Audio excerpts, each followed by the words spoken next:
Baiklah, kita akan membahas bagaimana menghitung gaya reaksi tumpuan dari sebuah contoh yang diambil dari bab 6 ya, dari materi beban gabungan.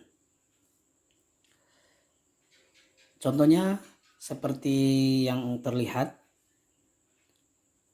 di sini, konstruksi ini memperoleh beban terbagi rata sebesar 50 kN per meter, yaitu sepanjang 2,5 meter. Nah, tentunya kita harus mengambil gaya totalnya ya, yang bekerja di bagian tengah. Nah, konstruksi ini memiliki tumpuan di titik A. Jadi kita harus menghitung berapa reaksi di tumpuan titik A. Tumpuannya adalah tumpuan sendi. Jadi kita harus menghitung berapa RAY dan berapa RAX. Kemudian di bagian kanan titik B tumpuannya, ini adalah tumpuan roll. Hanya ada satu gaya reaksi sebenarnya untuk tumpuan roll. Jadi kita akan menghitung berapa besar RB. Kemudian telah diketahui jarak-jarak baik horizontal maupun jarak-jarak vertikal.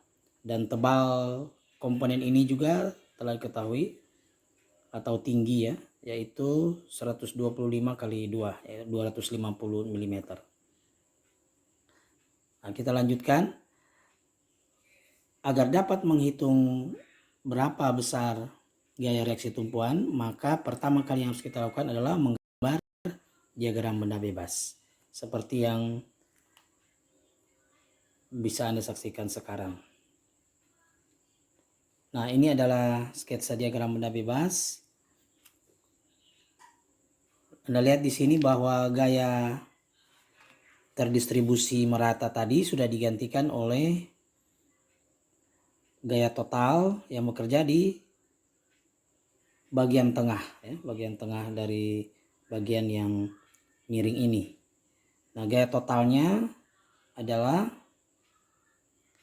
sebesar 50 dikali 2,5. Maka diperolehlah 125 kN. Meternya sudah hilang ya. Nah, ini reaksi tumpuan di titik A sudah digambarkan. RAY ke atas, RAX ke kanan. Kemudian reaksi tumpuan juga di titik B sudah digambarkan. Itu tegak lurus terhadap tumpuan atau terhadap komponen yang bagian komponen ini.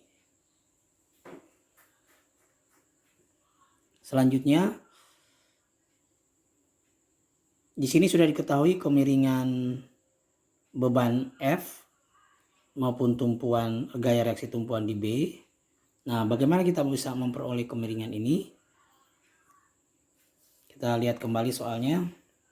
Soalnya telah diketahui jarak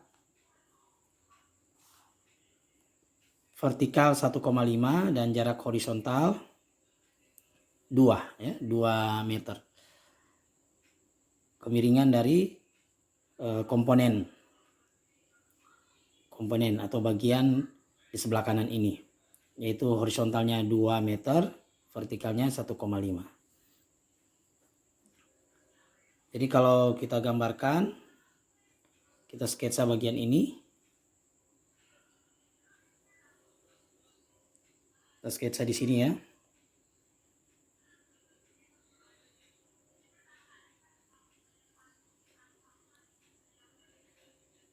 Ini jarak vertikal, jarak horizontal. Nah, ini kemiringannya 1,5, yang vertikal 1,5, vertikal 1,5, kemudian horizontalnya 2.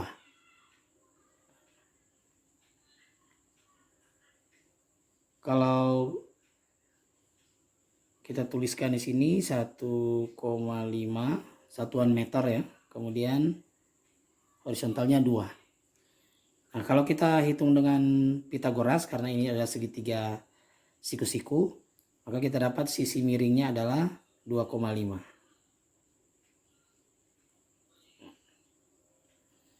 karena di sini melibatkan angka desimal, supaya perhitungannya menjadi mudah, perhitungan nantinya menjadi mudah, kita kalikan 2 agar angkanya menjadi bulat.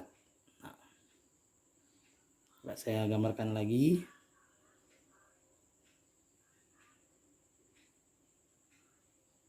Ya, digambarkan kembali ya.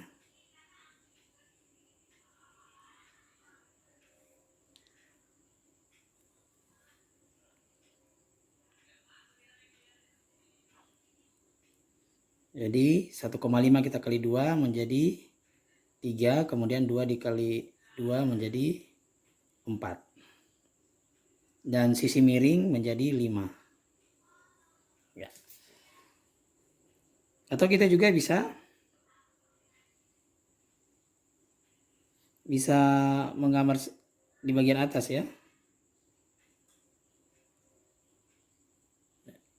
Bagian atas kiri kanan sama, berarti di sini 3.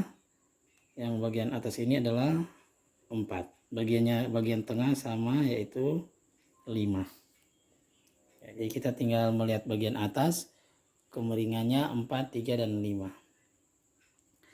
Nah, kalau kita putar dia 90 derajat, dirotasikan ya 90 derajat atau siku-siku, maka hasilnya di sini dia akan menjadi,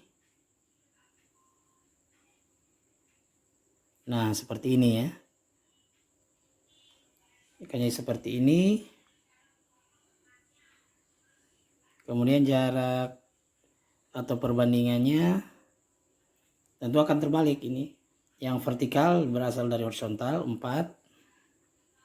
Kemudian yang vertikal ini menjadi horizontal di sini 3. Sini sisi miring tetap 5. 3, 4, 5. Nah, perbandingan ini yang sudah diputar 90 derajat tidak lain adalah kemiringan sama dengan kemiringan dari beban, yaitu 5, 4, 3. 5, 4, 3 sama ya. Begitu juga dengan kemiringan dari gaya reaksi RB 5, 4, 3 ya. Oke, sampai sini kita sudah mengetahui ya mengapa perbandingannya menjadi seperti ini. Asal usulnya dari sini. Nah, selanjutnya kita lengkapi untuk diagram daya bebasnya. Kita lengkapi. Pertama, karena posisinya gaya miring ada 2, beban F dan gaya reaksi di titik B, kita tahu bahwa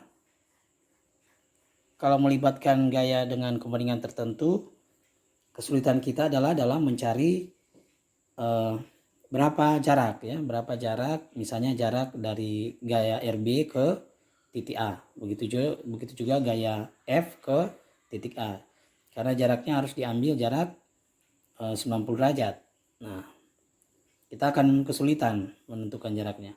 Nah, supaya lebih mudah kita proyeksikan saja gaya RB dan beban F, kita proyeksikan ke sumbu horizontal atau sumbu X dan ke sumbu Y, sehingga komponen-komponennya menjadi sebagai berikut.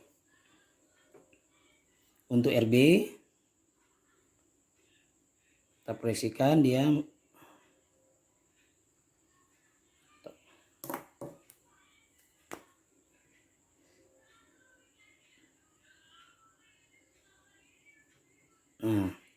gaya di sumbu Y menjadi R B Y. Kemudian di sumbu X kita proyeksikan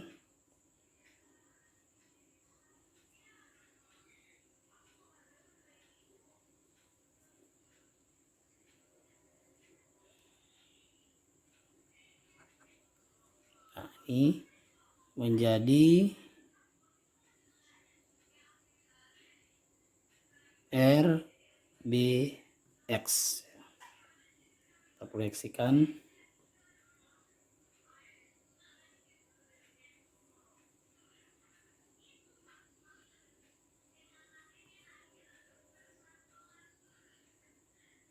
oke.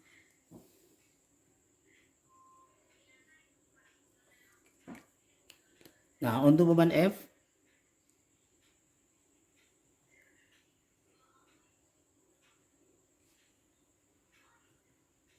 ini adalah Fx, kemudian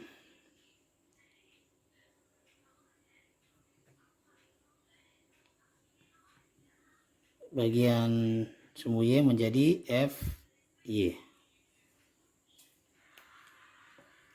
Sekarang kita menambahkan arahnya, arah-arah jaraknya ya, supaya mempermudah kita dalam melakukan analisis atau perhitungan selanjutnya. Oke, kita lihat dari Fx misalnya. Fx, jarak Fx ke titik A. Nah, jarak Fx posisinya di sini ke titik A. Jadi ini ada di tengah. Tidak lain adalah setengah dari 1,5, yaitu 0,75.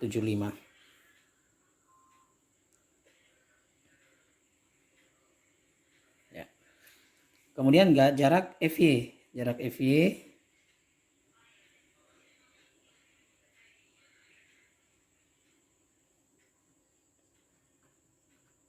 yang ini, jarak Fy, jaraknya yang ini. Kalau di soal jarak Fy ada di tengah sini, berarti dia setengah dari 2. Setengah 2 1. 1 ditambah dengan 4 menjadi 5. Jadi jarak Fy adalah 5 meter. Kemudian jarak Rbx ya. Rbx ini jaraknya, nah ini dalam soal sudah diketahui, yaitu sebesar 1,5.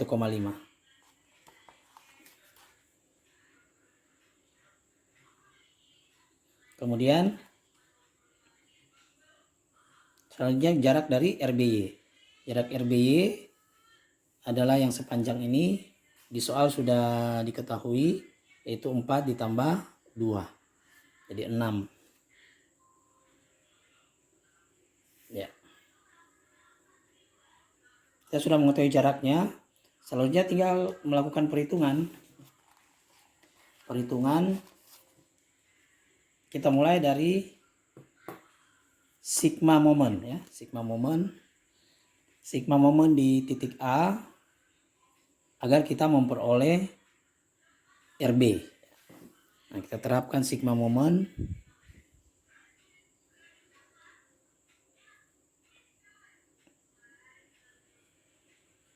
Sigma momen di titik A sama dengan 0. Kita ambil arah searah jarum jam sebagai positif ya.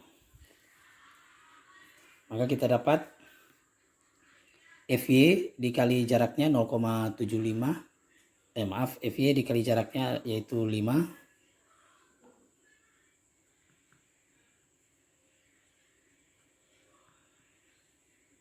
Meter. Kemudian Fx jaraknya 0,75.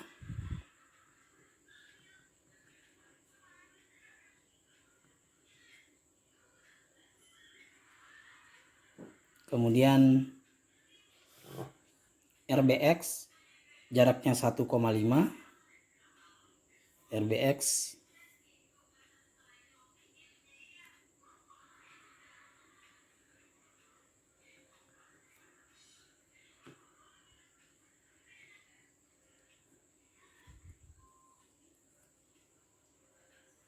dan RBY jaraknya adalah 6.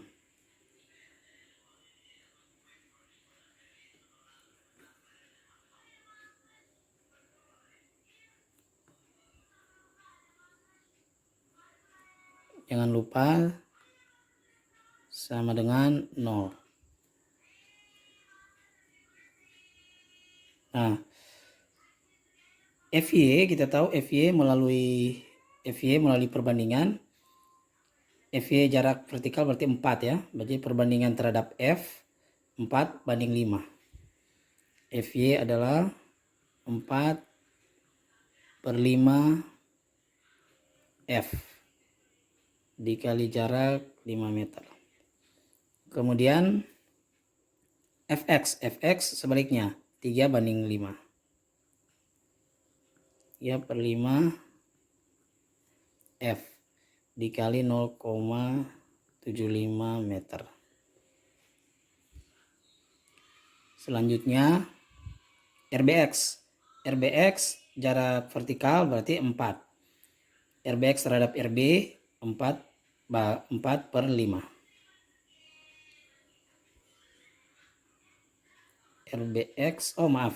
Rbx bukan vertikal ya, tapi horizontal. Rbx berarti 3 ya, berarti 3/5.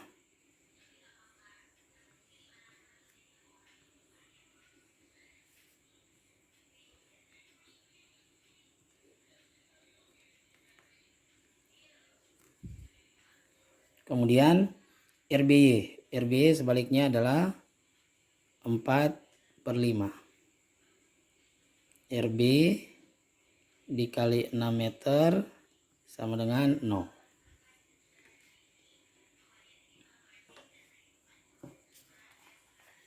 Nah, kita tinggal menyelesaikan dengan mensubstitusi atau menginput nilai-nilai yang sudah diketahui, yaitu F sudah diketahui sebesar 125 kN, dan kita akan memperoleh RB. Kita gantikan F, maka persamaannya menjadi, kalau kita gantikan F dengan 125 kN, ini ada 2, di sini juga ada F, kita ganti dengan 125 kN. Kemudian di sini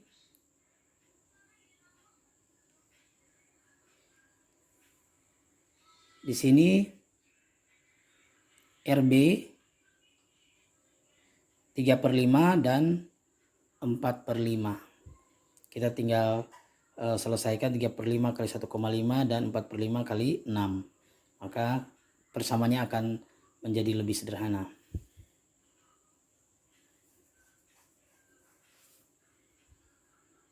Baiklah, substitusi F. Jadi 4/5 kali 125 kali 5 menjadi 500 ya. 500 kN. Tambah 3/5 kali 125 kali 0,75 menjadi 56,25 kN. 3/5 kali 1,5 menjadi 0,9. 4/5 kali 6 menjadi 4,8.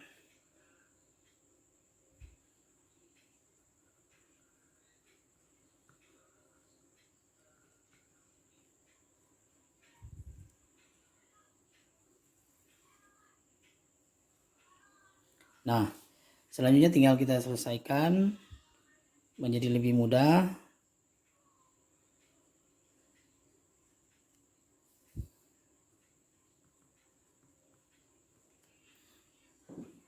(0,9 tambah 4,8 jadi 5,7. Kemudian kita jumlahkan 500 dan 56,25. Kita pindah ke ruas kanan, dia menjadi negatif 556,25 kN. Maka negatif-negatif saling menghilangkan menjadi positif. RB sama dengan 556,25 kN dibahagi 5,7 meter. Meter saling menghilangkan, satuannya keluar kilonewton. Diperoleh RB sama dengan 97,59 kN. Kita lihat hasilnya positif, Berarti arah pemisalan RB sudah benar ya, yaitu ke kanan atas. Kita tambahkan penjelasan. Ya. Oke, selanjutnya kita menghitung gaya reaksi di titik A, yaitu RAY dan RAX. Kita gunakan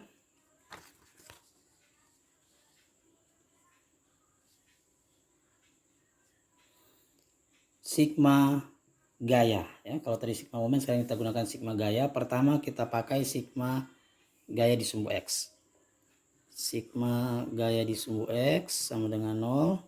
Kita ambil arah ke kanan sebagai positif ya, sesuai dengan sumbu X. Maka yang searah sumbu X adalah RAX, FX, dan RBX. Jangan lupa tanda-tandanya, negatif dan positif, jangan sampai salah ya. Selanjutnya, nah Fx, ingat tadi Fx adalah jarak horizontal, berarti 3:5. Kalau RBX sama 3:5, RB sama dengan 0. Nah, kita tinggal substitusi atau memasukkan nilai yang sudah diketahui, yaitu 3/5 dikali F. F adalah 125 ya. F adalah 125. Jadi 3/5 kali 125 menghasilkan 75 kilonewton. Kemudian ini 3/5 RB. RB sudah kita dapat di perhitungan tadi.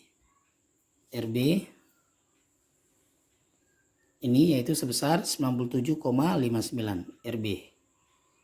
97,59.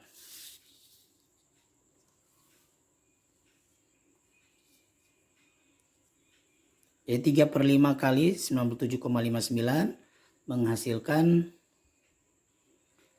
58,554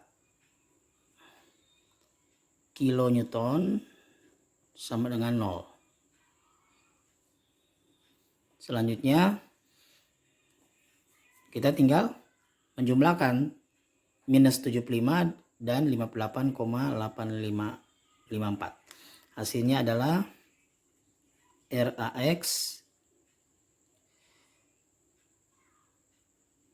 kurang 16,45 kilonewton sama dengan 0. Nah, kita pindah ke kanan 16,45. Jadi RAX sama dengan positif 16,45 kilonewton. Nah, hasilnya positif, berarti arah pemisalan RAX sudah benar, yaitu ke kanan. Oke. Sekarang yang terakhir tinggal RAY. RAY kita gunakan sigma gaya di sumbu Y. Sigma gaya di sumbu Y sama dengan 0. Nah, kita ambil arah positif adalah ke atas sesuai dengan sumbu Y. Maka sumbu yang arah gaya di sumbu Y yaitu RAY, FY, dan RBY. Ya, ada 3. Oke. RAY kurang FY tambah FBY sama dengan 0. Selanjutnya RAY, FY, ingat FY arah vertikal berarti 4 ya, 4/5 kurang 4/5 F. Begitu juga FBY adalah 4/5 FB. Maaf, bukan FBY ya, RBY. 4/5 RB. sama dengan 0. Selanjutnya RAY. Nah, 4/5 dikali F adalah 125. Berarti 4/5 dikali 125 menghasilkan 100 kilonewton. Selanjutnya 4/5 dikali RB. Ingat RB adalah 97,59 RB. Sehingga hasilnya adalah 78,072 kilonewton sama dengan 0. Nah, kita tinggal mengoperasikan atau menjumlahkan minus 100 dengan plus 78,072. Kemudian kita pindah ke ruas kanan, maka RAY sama dengan positif 21,93 kilonewton. Nah, hasilnya positif, berarti RAY sudah benar ya ke atas. Nah, sampai di sini kita sudah memperoleh semua gaya reaksi, yaitu gaya reaksi titik A searah sumbu Y RAY sebesar 21,93 kilonewton. Kemudian gaya reaksi di sumbu X untuk titik A RAX sebesar 16,45 kilonewton. Dan gaya reaksi titik B RB yaitu sebesar 97,59 kilonewton. Oke, demikianlah cara menyelesaikan atau memperoleh nilai gaya reaksi tumpuan pada contoh soal di bab 6 ini. Terima kasih. Berlatihlah sendiri supaya dapat mengerjakannya dengan baik. Terima kasih atas perhatian.